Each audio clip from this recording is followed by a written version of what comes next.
Lui qui détient les clés de séjour des morts et de la mort. Celui qui est sorti vivant du tombeau, alors que les liens de la mort ne pouvaient les retenir. Il a déclaré de sa propre bouche, je suis le Tout-Puissant. Alléluia. Oui, il est le Tout-Puissant. Oui, Seigneur, tu es le Tout-Puissant. Alléluia. Voilà pourquoi nous célébrons ton nom à ces lieux. Amen. Nous t'élèvons, toi le seul véritable. Amen. Il n'y a pas un autre Dieu que toi. Amen. En dehors de toi, il n'y en a point. C'est toi qui es le rocher d'Israël. Le Shiloh, le sang de Dieu. Alléluia. Tu es la vie. Tu es le chemin et la vérité. Tout celui qui te croise, sa vie, Seigneur, est impactée. Sa vie a changé. Alléluia. Tu es le transformateur de la vie de vie, Seigneur. C'est toi qui t'es offert pour nous en sacrifice. Pour que nous soyons ce que nous sommes aujourd'hui. Enfants de Dieu. Vivre, Seigneur, le privilège de la présence du Père. Merci parce que tu nous as donné l'accès libre par ton sang que tu as versé une seule fois pour toutes. Alléluia. Oh Seigneur, merci. Merci Seigneur. Tu règnes encore au milieu de nous cet après-midi. Règne dans nos vies, règne dans cet ensemble et cette église. Règne dans la vie de tout ce qui est présent à ces lieux. Règne dans la vie de ton serviteur, de Bishop Néhémie. Père, je voudrais, Seigneur, que le Saint-Esprit prenne contrôle de ce moment. Alléluia. Avec cette parole que tu as mis dans ma bouche, cette pensée que tu as fait lever dans mon cœur, afin qu'elle soit partagée, Seigneur, avec hardiesse, avec autorité, et que chaque cœur qui reçoit cette parole soit édifié, et que la vie soit bénie. Afin que, Seigneur, toute personne sorte de ce lieu dans la joie et que ton nom soit glorifié. Au nom de Jésus, bénis ta parole et sanctifie encore dans nos vies. Père, laisse que l'autorité des noms de Jésus prime, domine à ces lieux et que tout ce qui n'est pas de toi soit paralysé maintenant. Au nom de Jésus-Christ, Saint-Esprit, accompagne-moi. Au nom de Jésus. Nous disons 3 fois Amen. Amen, Amen, Amen. On peut acclamer encore le Seigneur. Gloire à Dieu, gloire à Jésus. Il est merveilleux notre Dieu. Il est bon. Il est fidèle. Alors bien aimé, je vous salue au nom de Jésus. Amen. Et je remercie le Seigneur pour cette opportunité. Parce que si je me retrouve ici à ce lieu, c'est par sa grâce. Il a voulu que je puisse être ici ce dimanche pour passer le culte ensemble avec vous. Et je remercie aussi l'homme de Dieu, le bishop Néhémie, pour cette marque de confiance. Bien aimé, vous savez, nous les prédicateurs, nous sommes jaloux de nos chairs. Parce que du haut de cette chair, on peut communiquer la vie, tout comme on peut communiquer la mort. Mais ne vous en faites pas. Je suis de ceux-là qui communiquent la vie. Amen. Et d'ailleurs, je sors d'un ministère dont le créneau est le message de vie. Et aujourd'hui, par la grâce du Seigneur, je vais transmettre la vie par sa parole. Car la parole est vie. Amen. Et esprit. Amen. Amen. Que le Seigneur soit béni. Alléluia. Et que tous les serviteurs qui œuvrent dans cette assemblée auprès de l'homme de Dieu soient tous bénis au nom de Jésus. Amen. Alors bien aimés, nous allons lire la parole de Dieu. Je crois que vous êtes dans un programme, si j'avais bien compris, suivi les 3 mois, je crois. 120 jours. C'est 120 jours, voilà. Oui. De prière. Et vous avez un thème à développer, le renversement des autels. Et vous avez dit renverser les autels par la sanctification. Et alors, parce que vous êtes dans ces thématiques, je vais aborder aussi le message ou la parole de Dieu, aujourd'hui dans ce sens-là, pour pouvoir apporter aussi un plus sur tout ce qui a été déjà dit et tout ce que vous avez déjà reçu, entendu pendant tous ces temps. La parole de Dieu est tellement profonde. Moi, je dis que cette parole, c'est comme un diamant à 1000 facettes. Vous voyez un diamant? Ouais. Quand on regarde les diamants, vous ne pourrez jamais compter les côtés, toutes les facettes d'un diamant. Vous ne saurez jamais compter. Alléluia. Amen. La parole de Dieu est là. Elle est comme ça, elle est profonde. Amen. Amen. Mais je verrai, par rapport à ce terme, renversement de montagne par la sanctification, je vais apporter un sous-terme qui est la crainte de Dieu fait gagner. Amen. Je vais que tu dises à celui qui est à tes côtés, la crainte de Dieu fait gagner. La crainte de Dieu fait gagner. Amen. Amen. Bien-aimé, j'aimerais déjà te prévenir que je ne suis pas un nettoyeur de corps dans une morgue de Montréal, mais je suis un prédicateur de la bonne nouvelle. Amen. Alors je pense bien que je suis devant les vivants. Amen. Et les vivants doivent dire Alléluia, Amen. Amen. Gloire au Seigneur. Alors, bien aimés, nous allons prendre nos Bibles. Nous allons lire dans le livre de Daniel. Je vais essayer un peu de me forcer dans la précipitation. Vous savez, j'ai pu oublier mes lunettes de lecture, mais ça ira quand même. Nous lisons à partir chapitre 3, verset 13. Nous allons lire quelques versets. Alors, j'ai lu au nom de Jésus. Amen. Nabuchodonosor, irrité et furieux, donna l'ordre qu'on amène Shadrach, Meshach et Abednego. Et ces hommes firent amener devant lui. Nabuchodonosor prit la parole et leur dit, et c'est des propos délibérés, Shadrach, Meshach et Abednego, que vous ne servez pas mes dieux et que vous n'adorez pas la statue d'or que j'ai élevée. Maintenant, tenez-vous prêts. Et au moment où vous entendrez les sons de la trompette, du chalumeau, de la guitare, de la sambuc, du psalterion, de la cornemuse et de toutes sortes d'instruments, vous vous prosternerez et vous adorez la statue que j'ai faite. Si vous ne l'adorez pas, vous serez jeté à l'instant même au milieu d'une fournaise ardente. Et quel est le Dieu qui vous délivrera de ma main?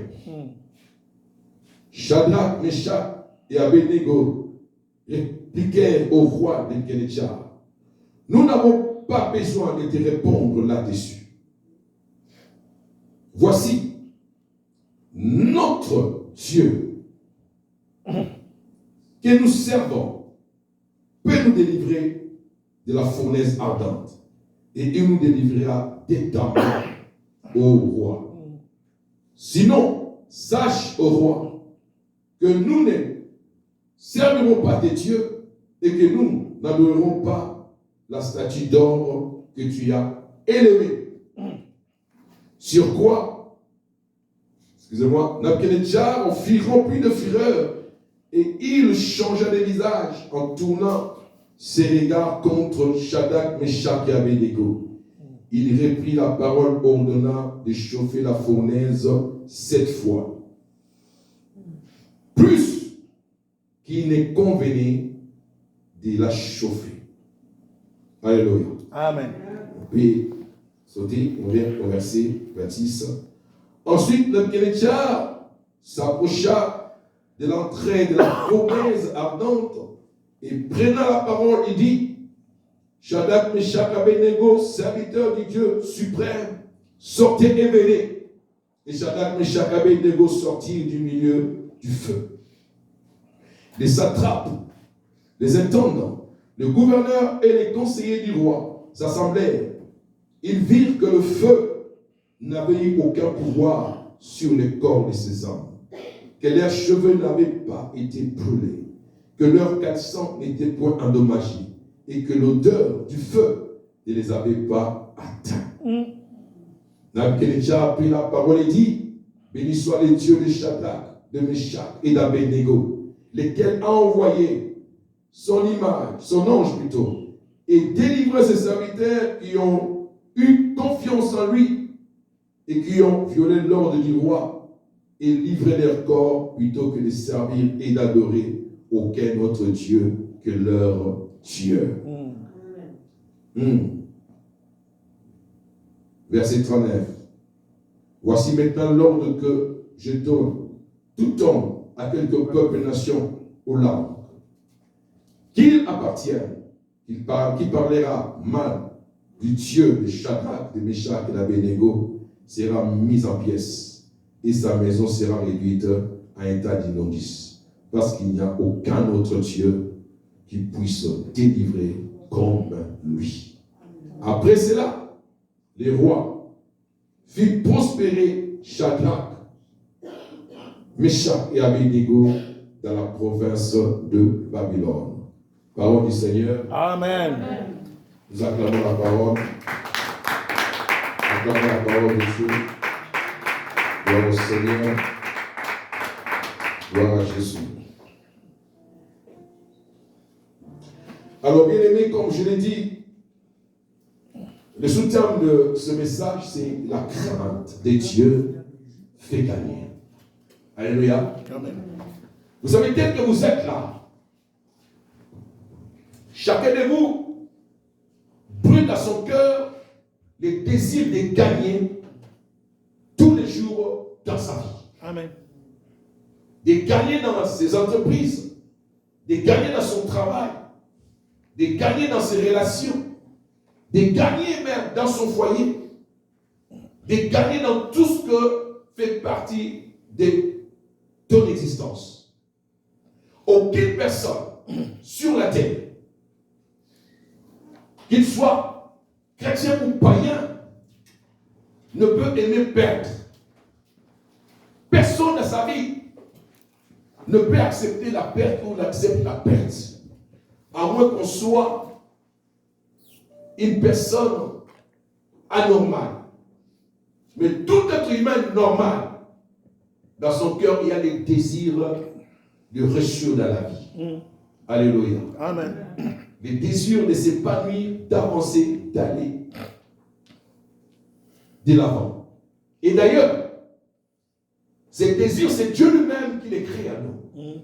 Car la Bible dit, Dieu crée en nous le vouloir et le faire. Alléluia. Amen. Parce qu'il veut que nous soyons des gagnants, que nous restions dans la vie. Car de cela, son nom sera glorifié. Son nom sera élevé, proclamé, car le monde verra et saura que nous sommes de lui et qu'il est Dieu qui prend soin de nous et qu'il est Dieu qui nous bénit. Amen. Mais cependant, bien aimé, laisse-moi te dire, parce que nous parlons de la sanctification pour renverser nos autels, j'aimerais te faire comprendre qu'aucun homme ne peut vivre la sanctification sans qu'il ait la crainte de Dieu. Amen. Parce que ce qui pousse un chrétien à se sanctifier, c'est cette crainte qu'il a de Dieu. Amen. Alléluia. Amen. Et bien aimé, quand on parle de la crainte,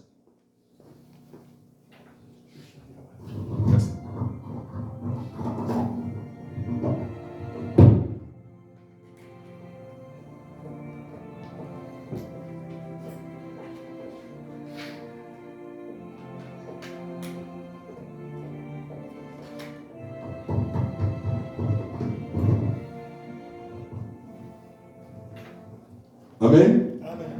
Je disais donc, on ne peut pas parler de la sanctification sans la crainte de Dieu. Ce n'est que la personne qui développe en lui la crainte, qui a la crainte de Dieu, qui peut se sanctifier. Alléluia. Amen. Mais laissez-moi vous dire déjà, je crois qu'on vous a défini, vous avez reçu la définition plusieurs fois ici de la sanctification. Et si je peux répéter, je dirais que la sanctification, c'est le fait de se consacrer à Dieu. Amen. en se séparant de son péché ou le péché de sa vie par la grâce. Je dis bien par la grâce du Seigneur. Car personne ne peut vaincre le péché de lui-même. Et si on se sanctifie, c'est parce que la grâce de Dieu est là. Amen. Par la présence du Saint-Esprit qui est dans nos cœurs. Amen. Voilà pourquoi Jésus avait dit, le Saint-Esprit viendra et je ne vous laisserai pas orphelin. Il habitera en vous. Il vous convaincra du péché, du jugement et de justice. Et c'est lorsque le Saint-Esprit convainc l'homme du péché, c'est alors qu'il motive l'homme sur la voie de la sanctification. Amen. Alléluia. Amen. Et donc, la sanctification, c'est tout un processus. Et c'est tous les jours que les chrétiens est appelé à se sanctifier. Alléluia. Mais sachez-les, bien-aimés, que cette sanctification demande la bonne volonté de l'homme et la collaboration de l'homme avec le Saint-Esprit. Amen. Alléluia. Amen. Et alors, lorsque on est dans la sanctification, on fera toujours l'effort de pouvoir s'éloigner du mal. Parce que la sanctification, c'est ça. C'est le fait de s'éloigner du mal de jour au jour, de plus en plus, pour s'approcher de Dieu. Alléluia. Dans le sens de pouvoir obtenir ou atteindre la stature parfaite du Christ. Alléluia. Et cette stature parfaite, c'est sa nature de sainteté. Amen.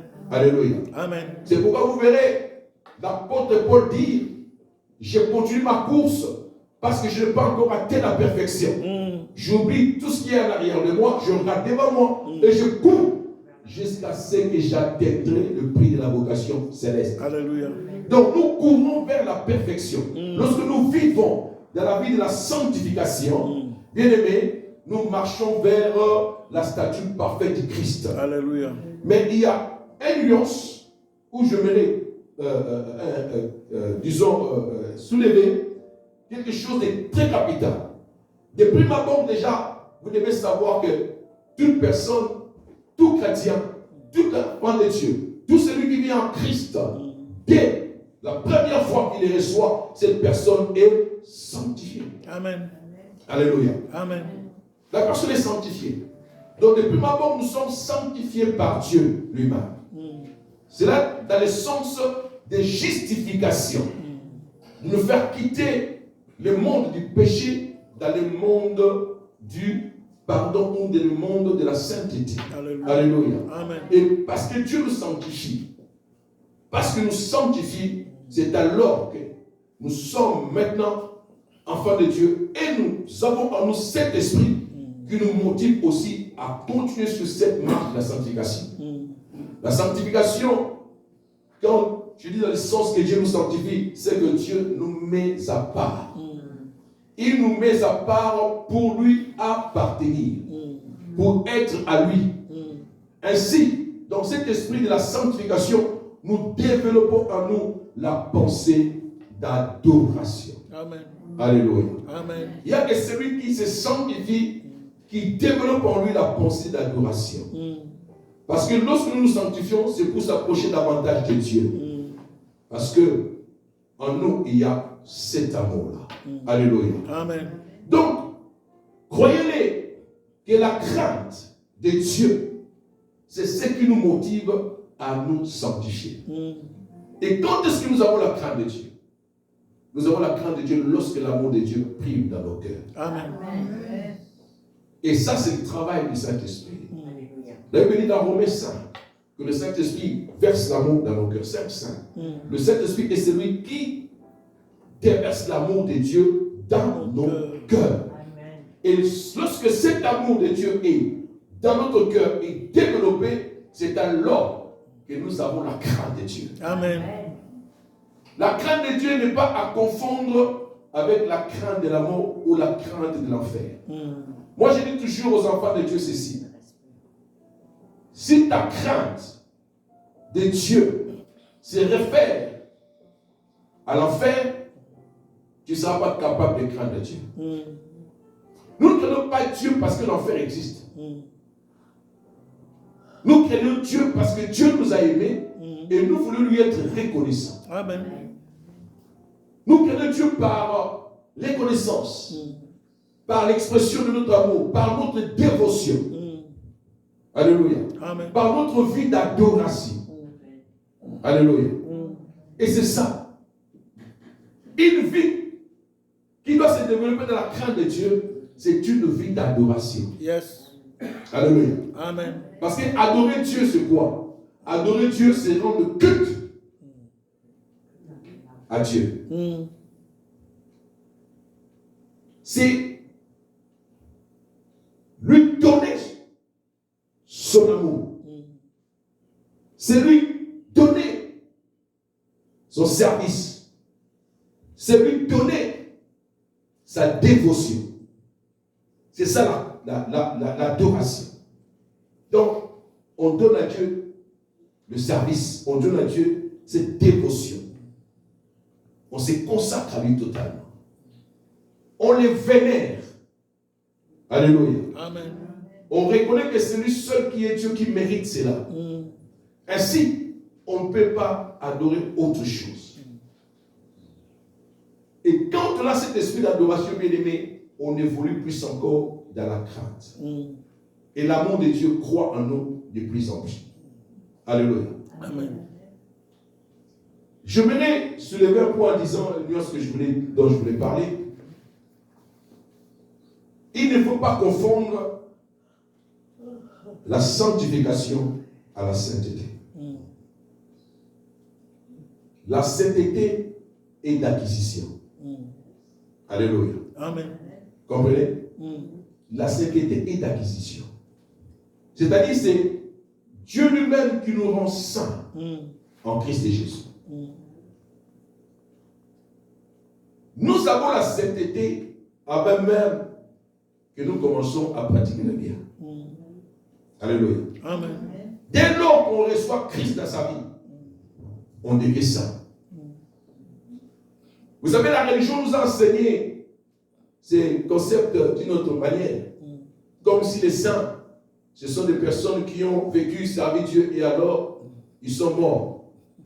C'est alors que maintenant, on va les canoniser pour les déclarer saints. Après leur mort. Non, on devait passer après sa mort. On devait saint en étant vivant. Amen. Et cette sainteté, c'est la sainteté des positions. Cela veut dire au fait, lorsque Dieu nous sanctifie, comme c'est dit dans Hébreux 2, 11, là il me dit, c'est lui qui sanctifie. Et ceux qui sont sanctifiés sont issus d'un seul. Maintenant, qui sanctifie? C'est Jésus-Christ. Amen. Alléluia. Amen. C'est Jésus qui nous sanctifie. Et qui sont sanctifiés? C'est nous, les pécheurs que le Christ a sauvés par sa grâce. Amen. Amen. Et là, Dieu nous sanctifie. Et lorsqu'il nous sanctifie, c'est-à-dire qu'il nous met à part et il nous donne sa nature parce qu'il vit en lui, il habite à nous. Nous revêtons sa nature et nous sommes maintenant saints. Amen. Alléluia. Amen. Voilà pourquoi l'apôtre dit dans Corinthiens 15, le verset, je crois, 1 Corinthiens 15, 47, si je ne me trompe pas, là où il parle de premier Adam et de second Adam. Il dit, le dernier Adam est descendu du ciel, le premier est tiré de la terre, le dernier est descendu du ciel. Alléluia. Et le dernier Adam est spirituel. Et la Bible dit, car il vient du ciel. Ouais. Et tel est les célestes, tel, voilà. C'est pourquoi il est écrit. Voilà. C'est pourquoi il est écrit, le premier homme, Voilà. Adam devint une âme vivante. Le dernier Adam est devenu un esprit vivant. Mais ce qui est spirituel n'est pas le premier, mais ce qui est animal, c'est ce qui est spirituel vient, et ce qui est spirituel vient ensuite. Voilà. Verset 47. Le premier homme tiré de la terre est terrestre. Le second homme est du ciel. Verset 48. Tel est le terrestre, tels sont les terrestres. Tel est le céleste, tels sont les célestes. Tels sont aussi Les célestes. les célestes. Amen. Amen. J'aime bien cette parole. Les jours que j'avais découvert cette parole, j'ai dit, wow! Autrefois, quand je ne connaissais pas Christ, j'étais un terrestre, j'étais semblable à Adam, parce que je suis de la nature adamique. Mais maintenant que Christ, qui est venu du ciel, m'a sauvé, alors, je suis devenu aussi un céleste. Alléluia. Ça peut bouleverser. Tu dis, mais comment un céleste? Moi, je vis sur la terre, je suis un humain. Oui. Quand tu lis bien la Bible, tu verras. Dans Éphésiens 2 au chapitre 6, il est dit, à partir du verset 5, il est dit, Dieu dans son amour et sa miséricorde, donc il est Dieu mort, il nous a rendus vivants et il nous a ressuscités ensemble avec lui. Et il nous a fait asseoir ensemble dans le lieu céleste en Christ Jésus. Voilà. Donc, bien qu'étant sur la terre, tu es un céleste parce que ton esprit est régénéré et recréé. Alléluia. Et tu es maintenant semblable à Christ. Tel est les célestes, tels sont les célestes. Donc, nous faisons partie des célestes parce que nous sommes les esprits que Dieu a recréés en Christ. Et nous revêtons la sainteté de Dieu. C'est pourquoi l'apôtre Paul, parce que je parle de la sainteté maintenant, l'apôtre Paul, dans les livres ou l'épître aux Éphésiens au chapitre 1er, il fait sa salutation. Il dit, moi apôtre du Seigneur, au sein d'Éphèse. Là, il s'adresse au mort ou au vivant. Alléluia. Il dit au sein d'Éphèse. Donc l'apôtre s'adresse au sein. Les gens qui étaient dans l'église d'Éphèse, ceux qui avaient cru en Jésus, il leur fait la salutation pour leur dire que vous êtes des saints. Je vous salue, vous, le saint d'Éphèse. Alléluia. Amen. Et au verset 4, il dit, Dieu nous a élus avant la fondation du monde pour que nous soyons saints et irréprochables. Ça veut dire, avant même que tu puisses exister sur la terre, Dieu t'avait déjà élu. Comme ailleurs, il parle aux Romains de la prédestination. Lui qui nous a appelés, il nous a justifiés. Connu d'avance, il nous a appelés. Alléluia. Connu d'avance, il nous a appelés. Et c'est Dieu qui nous a appelés, il nous a élus pour que nous soyons saints et irréprochables en Jésus-Christ. Amen. Et parce que maintenant nous avons Christ dans nos vies, et Christ vit à nous, alors bien aimés, nous sommes saints. C'est une sainteté de position, des natures que Dieu nous donne. Mais étant maintenant sur la terre, mis à part, sanctifié par Dieu, étant saint, nous devons maintenant nous-mêmes appliquer la sanctification. Cette volonté de pouvoir s'éloigner du mal en s'approchant toujours de Dieu. Alléluia. Amen. Dans l'esprit d'adoration. Et c'est ce que la Bible nous recommande. Alléluia. Alors, bien aimés, j'aimerais que nous puissions voir cette pensée de cette crainte de Dieu qui nous fait gagner. Comme je l'ai dit, ce n'est que celui qui a la crainte qui peut se sanctifier.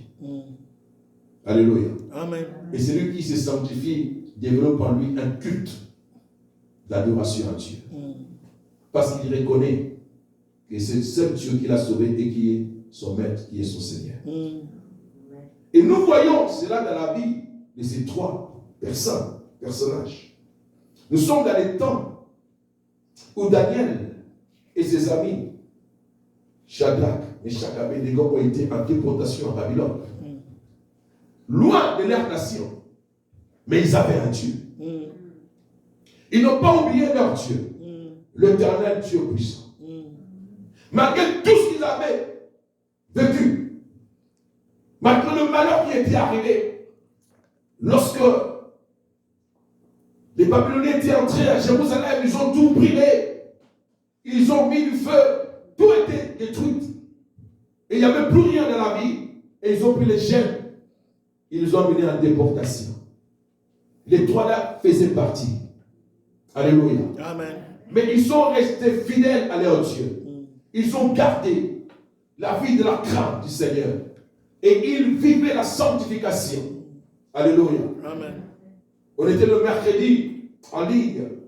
Le prophète Nathan avait fait allusion à cela. Lorsque David et ses amis avaient refusé de s'essuyer avec le main du roi. Alléluia. Amen.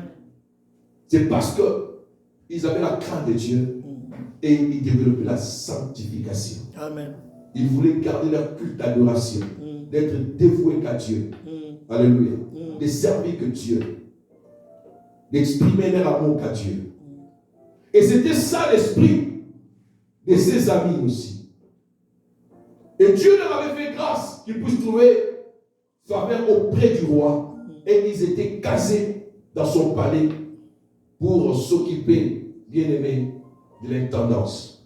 Vous savez, être intendant du roi, c'est un privilège, c'est un poste aussi rémunérateur.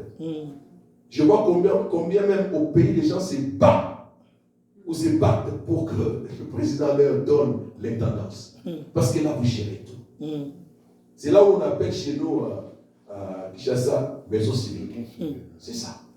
Donc, vous gérez tout. Vous avez l'argent pour gérer la famille du président. Vous avez un fonds alloué pour gérer le palais du président, pour tout ça.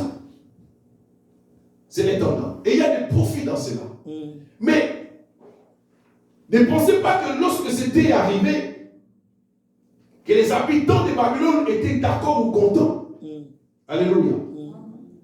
Et si ces hommes avaient occupé ces postes, c'est parce que Dieu l'avait voulu ainsi et l'avait imposé. Amen.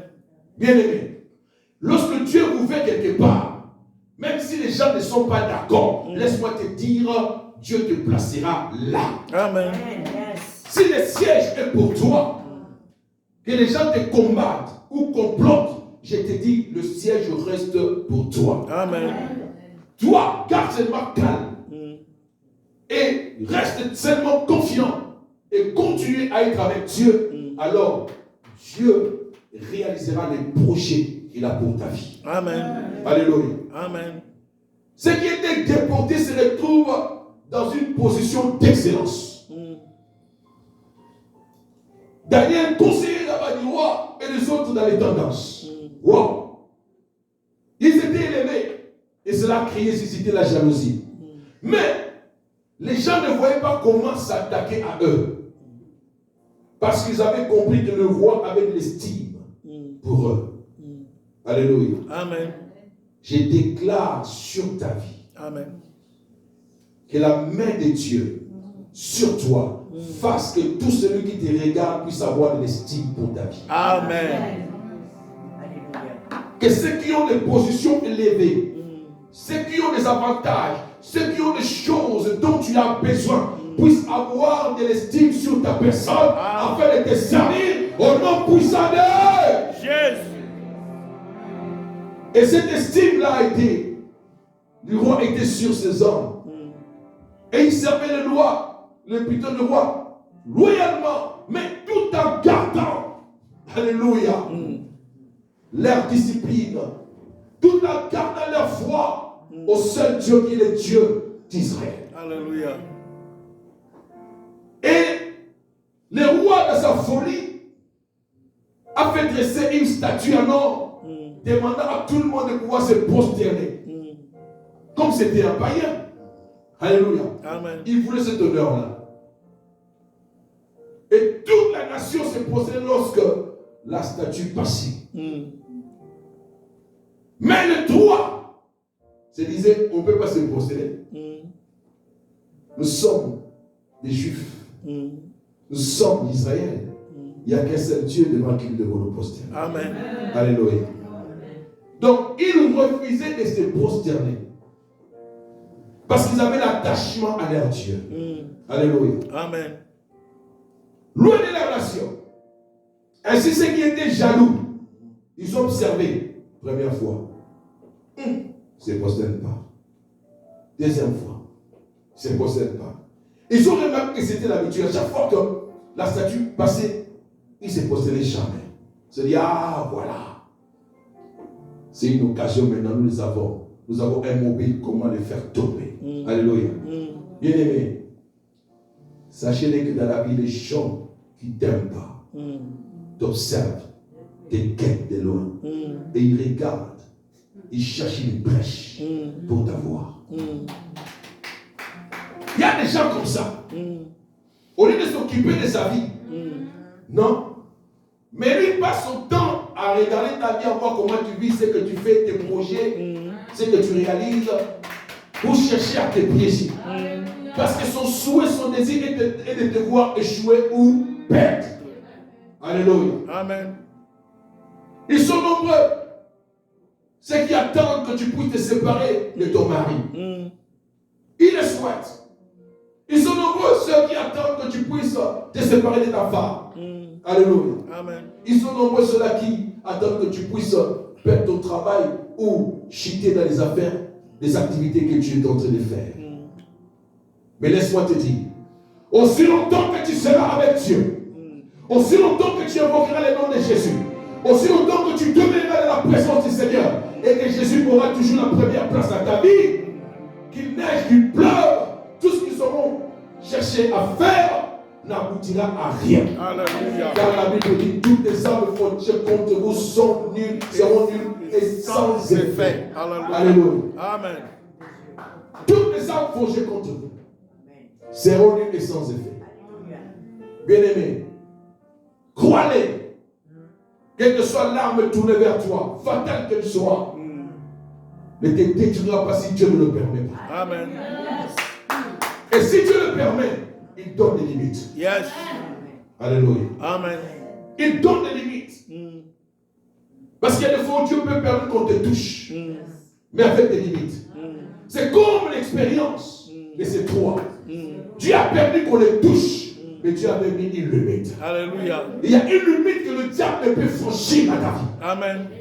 Alléluia. Amen. Et cette limite-là, c'est le sang de Jésus qui les trace. Alléluia. Le sang qui a coulé à la croix. Yes. L'ennemi ne peut traverser cette limite pour te toucher, Amen. pour t'atteindre. Alléluia. Amen. Et voilà, bien aimé, ils sont allés voir le roi pour dire, voilà, des gars à qui tu fais confiance. Tu leur as donné l'intendance. Tu les as élevés. Mais voilà, ces personnes-là sont orgueilleux. Ils ne te respectent même pas. Ils n'en ont même pas de Dieu. Ils ne se possèdent pas devant la statuette d'or que tu as élevé. Alors que nous tous ici, nous le faisons. Tu vois, tu as pris les étrangers. Voilà maintenant. Il ne peut pas servir de Dieu. Waouh! Lorsque le roi a entendu cela, il était énervé, fâché. C'était la colère. Il dit, bon, il ne fait pas répondre à mes ordres. Vous dites vrai. Ok. Votre parole contre la leur. Cela doit être prouvé. Amenez-les-moi. Bien aimé, on est allé chercher Abednego, Shadrach et Meshach. Ils sont arrivés. Dites-moi, est-ce des propos délibérés ou c'est vraiment vrai que vous ne voulez pas vous poser devant la statue d'homme que moi j'ai élevée? Alors maintenant, au son de la trompette et de tous ces instruments, lorsque cela va commencer à jouer, vous allez vous prosterner devant cette statue. Si vous ne le faites pas, je vous jetterai dans la fournaise ardente. Et je verrai le Dieu qui vous délivrera de ma main. Oh my God. Bien aimé, c'était une menace. Alléluia. Amen. Une menace à mort. Donc les hommes se retrouvaient devant un choix à faire. Écoutez-moi. La vie d'un homme, c'est une succession de choix et de décisions à prendre. Ta vie repose sur succession de choix que tu fais, sur des décisions que tu prends. Ton avenir dépendra de la décision que tu prends aujourd'hui, dépendra du choix que tu fais aujourd'hui. Alléluia. Amen. Et ces hommes devaient faire le choix. Rester en vie ou mourir. Alléluia. Amen. Rester en vie ou mourir. Parce que lorsque le roi disait, vous serez dans la fossée d'Adam, c'était la mort. C'était pour être calciné par le feu de la fournaise. Amen. Amen. C'est comme aujourd'hui, il y a d'autres personnes qui n'enterrent pas, ils font l'incinération. C'est dans les fournaises comme ça, dans les fours comme ça, on met les corps, tout est calciné, même les autres. Il n'y a que de la poussière. Et c'est ce qui attendait ces hommes au cas où ils auraient refusé de se poser devant la statue. Mais parce qu'il y avait l'amour, oh my God, l'amour était dans leur cœur. Leur vie était dévouée à l'Éternel. Amen. Leur service était pour le seul Dieu. Et d'ailleurs, quand vous lisez ces textes, vous verrez que ces gens priaient matin, midi, soir. Et même Daniel a été accusé pour ça, on a vu la fausse. Matin, midi, soir. Quel dévouement, quelle consécration, quel service. Ils adoraient Dieu. Matin, midi, soir. Donc l'esprit d'adoration les habitait, les animait, tournés envers l'éternel Dieu. Et là maintenant, on leur demandait de se prosterner devant la statue. Cela veut dire adorer la statue. Or, ils savent que l'adoration se réservait pour Dieu. Ils ne peuvent pas adorer une autre personne. Alléluia. Amen. Bien-aimé, lorsque tu comprendras qui est Dieu pour toi, tu l'aimeras alors avec ton cœur. Amen. Et tu auras toujours le temps de pouvoir l'adorer. Ton temps sera pour Dieu. Ta vie sera pour Dieu. Ton travail sera pour Dieu. Ta maison sera pour Dieu. Alléluia. Tout ce qui est à toi sera pour Dieu. Alléluia. Amen. L'adoration, ce n'est pas seulement lorsque tu viens à l'église ici tout à l'heure, on a dit bon, maintenant nous allons adorer Dieu. Tu commences à chanter, à adorer Dieu. Non, l'adoration c'est une même attitude. C'est un style de vie. Lorsque ta vie est consacrée à Dieu, lorsqu'il y a cette crainte de l'Éternel qui se manifeste dans ta vie, c'est ça, cette adoration, ce culte que tu fais à Dieu. Alléluia. Amen. Les gens voient à travers de toi Dieu. Alléluia. Amen. Ils reconnaissent que tu es de Dieu. Amen. Amen. Laisse que l'amour de Dieu inonde ton cœur. Alléluia. Que tu puisses l'aimer. Et non parce que tu as la crainte d'aller en enfer, mais tu puisses l'aimer parce qu'il t'a aimé, il t'a sauvé. Alléluia. Alléluia. Amen. Et ces hommes avaient l'amour de Dieu. Et en eux, cet amour développait la crainte. Et comme ils avaient la crainte du Seigneur, ils ont dit jamais. Nous ne pouvons pas nous prosterner devant le statut, ou la statue plutôt. Comme la Bible dit, la crainte est celle qui produit la sagesse. Amen. Amen. La crainte de Dieu est le commencement de la sagesse. Donc quand on crée Dieu, on a la sagesse. Le Saint-Esprit nous donne la sagesse de faire les bons choix, de prendre les bonnes décisions, de savoir séparer le bien et le mal. C'est par la sagesse que le Saint-Esprit nous donne. Et comme ils avaient la crainte de Dieu, ils avaient cette sagesse. C'est comme ça qu'ils se sont dit, non, on ne peut pas se prosterner devant la statue. Mais non, c'est de l'idolâtrie. Il n'y a qu'un seul Dieu devant lequel nous devons nous prosterner, c'est l'Éternel. Ainsi devant le menace du roi, ils ont dit, lorsque le roi dit, je verrai les dieux qui vous délivrera de ma main. Ça, c'était une erreur. Excusez-moi, de ce roi. Alléluia. Amen. Parce que là, il venait de défier le Dieu de Shadrach, Meshach et Abednego. Alléluia. Amen. Je verrai les dieux qui vous délivrera de ma main. Ils l'ont regardé pour dire, nous n'avons même pas besoin de te répondre là-dessus. Bien aimé, c'est une marque de confiance. Il Ils n'ont pas à palabrer. Ils n'ont pas à discuter. Parce qu'ils savent en qui ils ont cru. Alléluia. Et qui est leur Dieu. Ils étaient tranquilles et confiants. Bien-aimé, est-ce que tu peux garder ces silences et cette tranquillité devant la menace de ta vie? Alléluia. Amen. La Bible dit dans les calmes, dans le silence qu'il y a votre victoire. Et dans la tranquillité qui est votre. Voilà. Ils étaient là, calmes, tranquilles. Ils étaient en paix.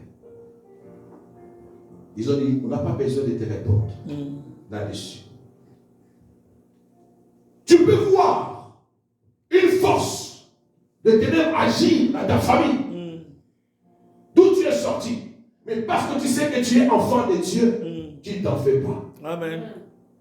Tu dis, ça n'a pas d'influence sur moi. Christ est avec moi, Christ me protège. Amen. La sorcellerie peut agir dans la famille. Mais tu dis, même s'il y a de la sorcellerie dans ma famille, moi je sais que Jésus est avec moi. Amen. Tu restes calme, serein. Qu'aucune menace de ce monde ou des ténèbres ne puisse te troubler. Aussi longtemps que tu es avec Dieu, reste confiant, sois calme, parce que le Seigneur te défendra. Amen. Ils savaient que l'Éternel allait les défendre. C'est pourquoi ils disent, quand tu dis que tu verras quel Dieu nous délivrera de ta main, on n'a même pas besoin de te répondre là-dessus. Parce que nous savons qu'il y a un Dieu capable de nous délivrer. Amen. Et c'est comme ça qu'ils ont continué par dire, ô roi, sachez que notre Dieu est capable de nous délivrer de la fournaise ardente. Et nous ne pourrons jamais, en aucun cas, servir des dieux. Ça, tu dois le savoir. C'est ce qu'ils ont dit. Ils ont dit, nous ne pourrons jamais servir des dieux. Jamais. Alléluia. Amen. Et que nous n'adorons pas la statue d'or que tu as élevée. Ça veut dire, nous n'exprimerons jamais nos sentiments avec ta statue. Parce que quand nous adorons, c'est notre amour que nous exprimons à Dieu. C'est notre service, c'est notre dévotion, notre dévouement. Comment nous allons le faire devant ta statue? Jamais nous le ferons. Et la Bible dit, là, la colère du roi s'est accentuée. Il devint rouge. Alléluia. Amen. Il dit, ok, quand vous avez dit ça, vous allez voir maintenant. Allez, prenez-les. Tournez la fournaise ardente. 7 fois plus. Donc il y avait un degré de feu où on jetait tout le monde. Mais pour les 3, les rois vont demander qu'on puisse intensifier la puissance du feu. Donc on tourne la fournaise 7 fois plus. Oh my God. Or les rois ne savaient pas qu'il entrait dans le plan de Dieu. Le chiffre 7, c'est le chiffre de Dieu. C'est le chiffre du repos. Alléluia. Amen. Le chiffre 7, c'est le chiffre de la perfection. Et lorsqu'il a demandé qu'on puisse tourner la fournaise cette fois, cela veut dire il invitait Dieu dans la fournaise. Oh my God. Yes. Et qu'est-ce qui a fait? Qu'est-ce qui a fait que Dieu soit invité dans la fournaise? C'était la crainte de Dieu de ces 3 personnes. C'est parce qu'ils ont crié, craint l'Éternel. Et le roi était fâché. Il dit, parce que vous ne voulez pas obéir, alors maintenant on va tourner la fournaise. Cette fois, il y aura plus de feu. Lorsqu'on vous mettra, vous serez calcinés. Bien-aimé, la crainte de Dieu dans ta vie fera que tes ennemis, tes adversaires commettent d'erreurs vis-à-vis de toi. Amen. Quand tu craindras Dieu, Dieu fera de sorte que les actions tournent à ta faveur. Amen. Alléluia. Amen. La crainte fait gagner. Et ils nous ont pris. on les a jetés de la fournaise ardente. Lorsqu'on a jeté les trois, j'entends que chaque abeille est de la fournaise ardente.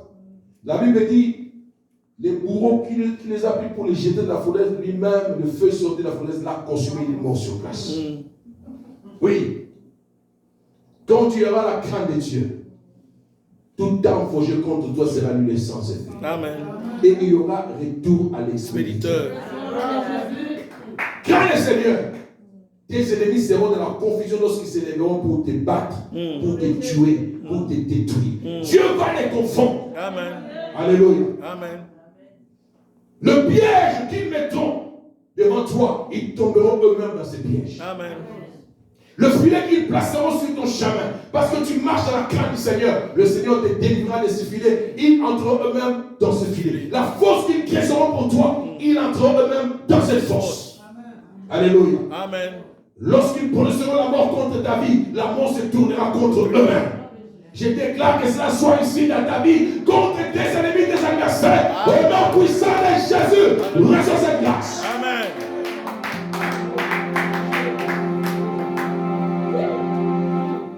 Ils n'ont pas eu peur de la fournaise. Yes. Bien-aimé, qu'est-ce qui te fait peur?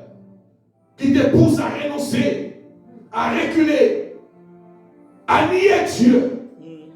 Combien de chrétiens nient Dieu dans leur comportement et leur attitude? Combien? Parce qu'il y a une fournaise devant eux. Combien de chrétiens cachent leur identité? Là où tu travailles, le milieu que tu fréquentes, est-ce qu'on sait même que tu es chrétien? Est-ce que tu affiches même ton identité? Des chrétiens camouflés. Non. Si tu es la crainte de Dieu, tu marches dans la sanctification, bien-aimé, tout le monde saura que tu es de Jésus. Amen. Parce qu'ils verront ton comportement différent, ton attitude différente, ton langage différent, tes actes différents. Amen. Tu ne dois pas être dans la confusion, tu ne dois pas être dans la mêlée. Les chrétiens n'aiment pas celui qu'on appelle celui qui est dans les communs des mortels. Non, le chrétien est distingué et différent. Amen. Parce que la Bible dit, le monde doit voir la différence entre ceux qui servent Dieu et ceux qui ne servent pas, ceux qui invoquent Dieu et ceux qui ne l'invoquent pas. Amen. Encore maintenant, on voit la différence dans ta vie. Alléluia. Amen. La fournaise ardente. Peut-être une situation où tu as l'emploi, tu cherches l'emploi. Aujourd'hui, vous savez, surtout chez nous, en Afrique, dans nos pays, les étudiants, on parle maintenant le terme, j'ai oublié, des sex points. Des expressions comme ça.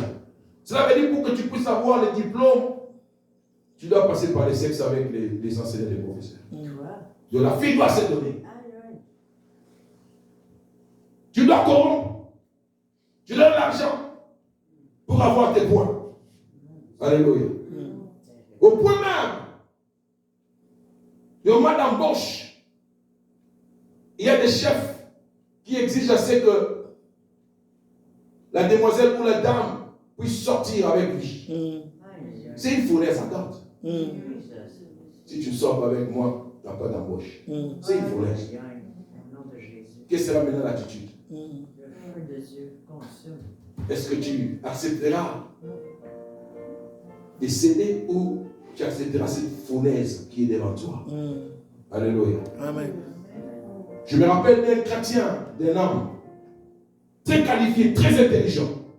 Il est allé chercher l'emploi dans un organisme bien connu au pays et avec une bonne rémunération. Il a fait son test. Il était meilleur. Maintenant, il restait l'interview. Il a fait l'interview avec le chef du personnel, le directeur du personnel des ressources humaines. Il a émerveillé. Et il s'est resté maintenant le DG lui-même. On a apporté les résultats chez le DG.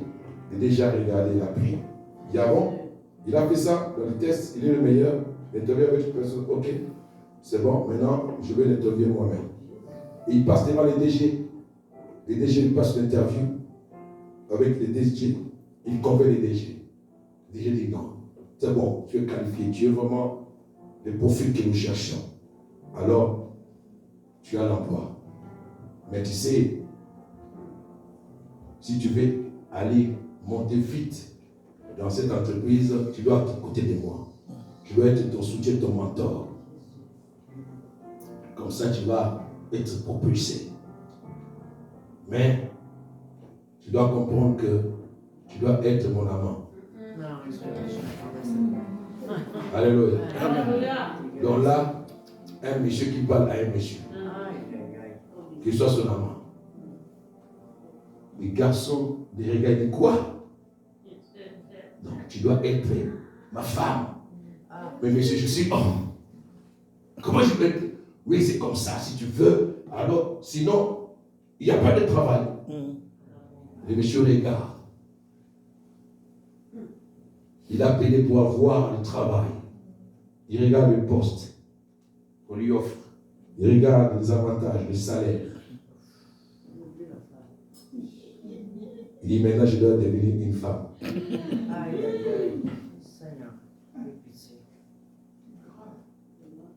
Et il regarde le ciel. Il dit, monsieur, il devait faire un choix maintenant. C'était une fournaise devant lui. J'accepte la fournaise du chômage. Monsieur, je refuse catégoriquement. Jamais pour le poste, jamais pour les avantages, jamais pour je dois me faire un homosexuel avec toi. Non, je refuse au nom de Jésus. Ça, je refuse. Je ne peux pas. Reste avec ton poste, reste avec ton travail, tes avantages. Je m'en vais. J'ai dit, ah bon, ok, vas-y. Le monsieur a refusé. Bien aimé. Pour aucune chose au monde, tu dois vendre ton âme. Alléluia. Amen. Toute chose passera. La parole de Dieu ne passera jamais. Alléluia. Tout s'arrêtera. L'argent, le travail, le vêtement, les maisons. Comme ici à Montréal, il y a beaucoup de facilité de savoir d'avoir une maison que chez nous, au pays. Avec l'hypothèque, on a un bon travail, on peut s'acheter une maison par hypothèque. Mais laisse-moi te dire que tout cela restera. Ça passera. Tu dois gagner ton âme. Alléluia. Et c'est possible que quand on a la crainte de Dieu, on peut résister à toutes ces tentatives, plutôt ces tentations, ces avantages qui corrompent, qui amènent à la destruction, que lorsque la crainte de Dieu est en soi. Amen. Et comme Abednego, Shadrach et Jacques, ils avaient la crainte de Dieu, alors la crainte les avait gagnés. On les a mis dans la fournaise. Comme je le disais, 7 fois tourné, le bourreau est tombé lui-même. Et il s'était dans la fournaise ardente. Et les rois attendaient que le feu de Cassine les consume, qui deviennent de la poussière. Mais curieusement, ils ne comprenaient pas, dans la fournaise, il y avait les 3 personnes qui étaient là, mais il y avait une 4e personne qui s'est ajoutée. Alléluia. Amen. Les rois, comme il avait beaucoup prendre du vin, orgueilleux, gonflé, assis sur son trône, il regardait. Il disait, voilà, vous allez voir maintenant, vous allez disparaître dans ce feu-là. Mais quelques minutes passent. Le roi ne comprend pas, il voit toujours les gens debout en train de marcher de la fournaise, alors qu'ils étaient ligotés, mais le main était lié et ils marchaient. Et il voit, ce qui était 4 n'était pas 4, maintenant c'est plutôt, ce qui était 3, c'est maintenant 4. Le roi frotte les yeux. Il dit non, peut-être c'est le fait du vin, comme je lis du vin. C'est peut-être ça. Il frotte les yeux. Il dit attends, je regarde bien. Il ouvre bien. Il se lève même de son fauteuil. Il avance. Il regarde. C'était toujours 4 personnes. Comment ça? Il dit au satrape, à ses conseillers, n'est-ce pas que nous avons jeté 3 personnes dans la fournaise? Ces satrapes et ces gens regardent aussi, ils disent, oui, ouais, 3 personnes. Mais comment est-ce que je vois la 4e personne dont le visage est semblable au Fils de l'homme? Oh my God! Alléluia! Amen. Et lorsqu'il a vu cela, le roi a dit, Abednego, Shadrach et Meshach, serviteurs du Dieu vivant, sortez! Le Seigneur présent. Développe la crainte de Dieu. Par sa grâce, il combattra pour toi. Amen. Car il a dit, ce n'est pas votre combat, c'est mon combat. Toi, présente-toi seulement. C'est qu'il a dit à Jidé. Alléluia. Oui.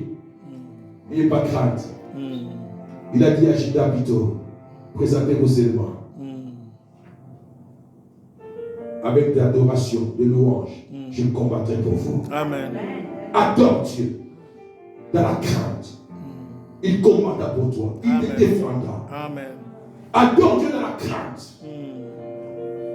Il agira à ton avantage. Amen. Et c'est ce qui est arrivé. Il a protégé.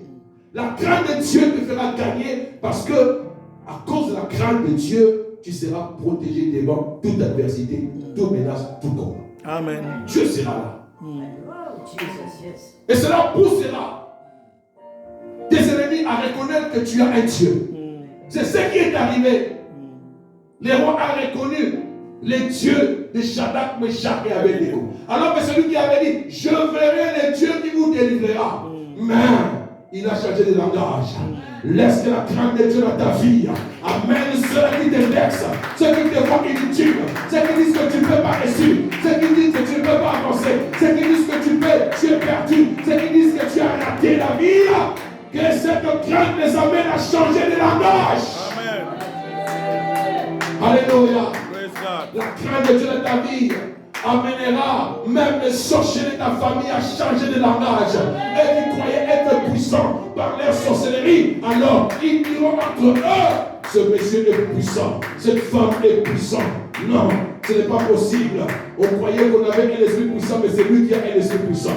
Il y en aura même qui viendront avouer devant toi, nous avons tenté à te sorceler, mais nous avons vu que tu as l'esprit de Dieu. Nous venons demander pardon. Amen. Que la crainte de Dieu te fasse gagner. Amen. Devant tes ennemis. Et que les gens changent de langage. Alléluia. Praise God. Qu'ils disent que tu es de Dieu. Amen. Qu'ils disent que tu es béni. Amen. Oui. Qu'ils le disent, qu'ils le proclament. Amen. Shadrach, Meshach et Abednego sont sortis.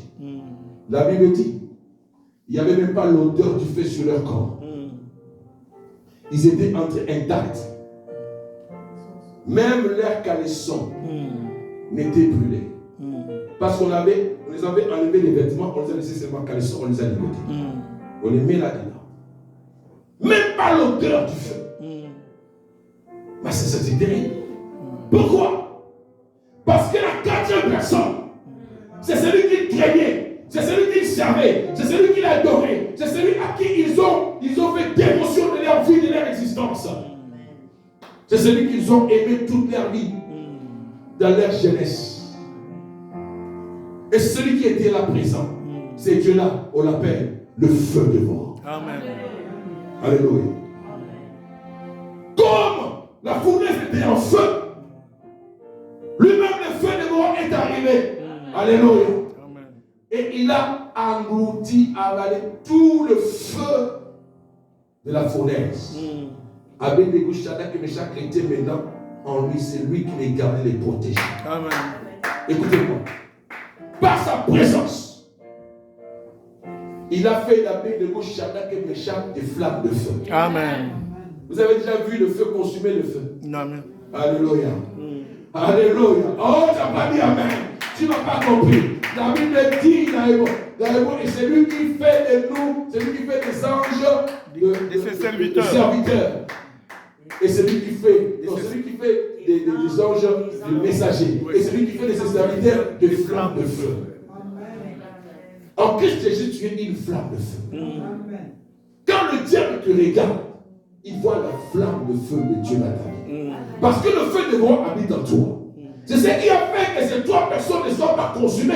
Parce qu'il y a eu la présence de feu dévorant. Eux-mêmes sont devenus des flammes de feu au milieu de la fournaise ardente où il y avait le feu. Yes. Sois une flamme de feu. Amen. Contre tout feu que l'ennemi le diable t'enverra. Amen. Au nom de Jésus. Amen. Que tu sois celui qui consume toi-même, qui dévore par ce feu tout ce qui est du ténèbre du diable. Et parce que la crainte te fait gagner, le roi a dit, prit la parole. Il dit, béni soit le Dieu de Shadrach, de Meshach, Abednego, lesquels a envoyé ses anges et délivré ses serviteurs qui ont eu confiance en lui.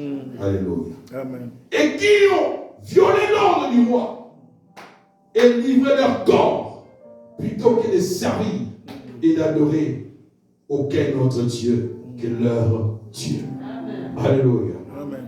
Écoutez maintenant. Il a donné de l'ordre. Il y a un décret qui a été signé.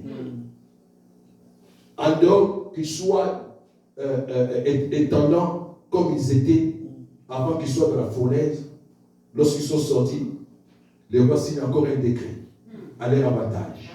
La crainte de Dieu fait gagner. Amen. Il dit, tout celui qui parlera de mal, là maintenant, il se retourne vers ceux qui étaient venus accuser. Alléluia. Amen. Vous qui étiez venus dire qu'ils ne veulent pas se prosterner devant la statue. Maintenant, je vous dis attention. Ne revenez plus avec vos propos là.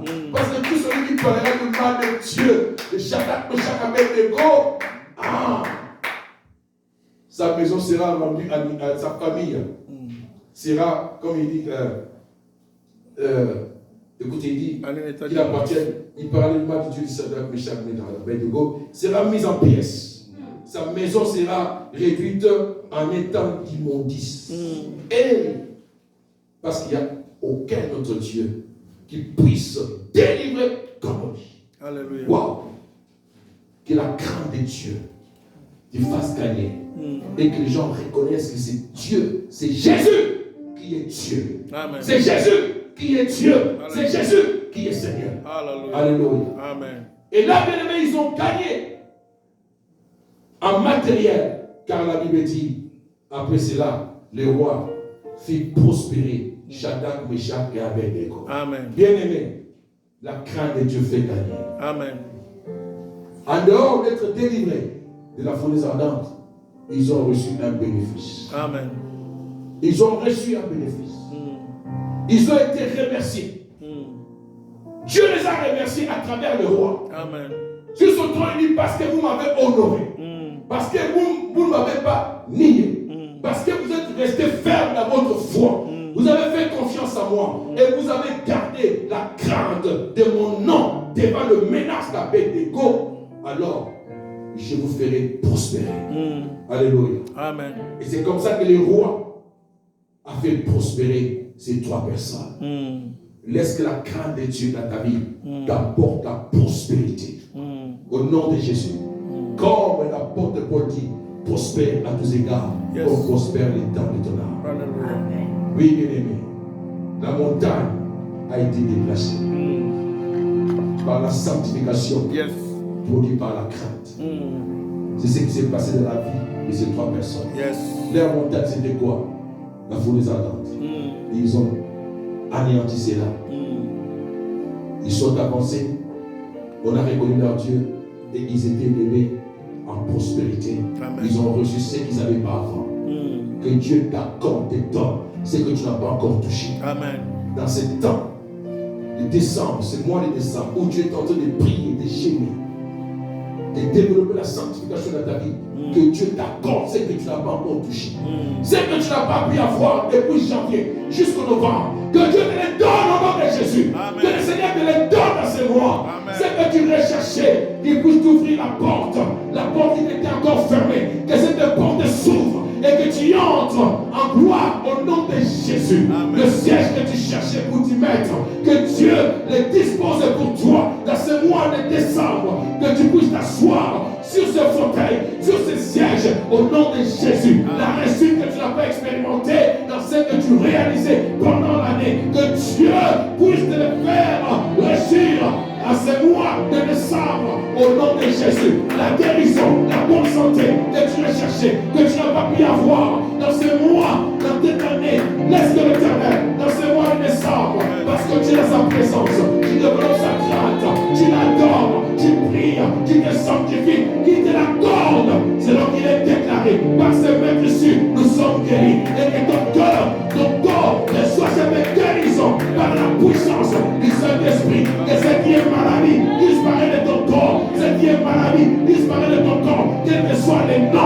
cela fléchisse les genoux devant le nom de Jésus. Que l'Éternel te donne le travail que tu as toujours voulu avoir. Oui, que tu entres là où il y a ce travail, on t'accepte, on t'accorde, on t'embauche. Dans ce mois de décembre, reçois la réponse, la solution à tes problèmes. Reçois cette grâce au nom puissant de Jésus. Reçois cette grâce au nom puissant de Jésus. Laisse que tous ceux qui t'ont combattu, qui se lèvent contre ta vie, puissent tomber devant toi par l'autorité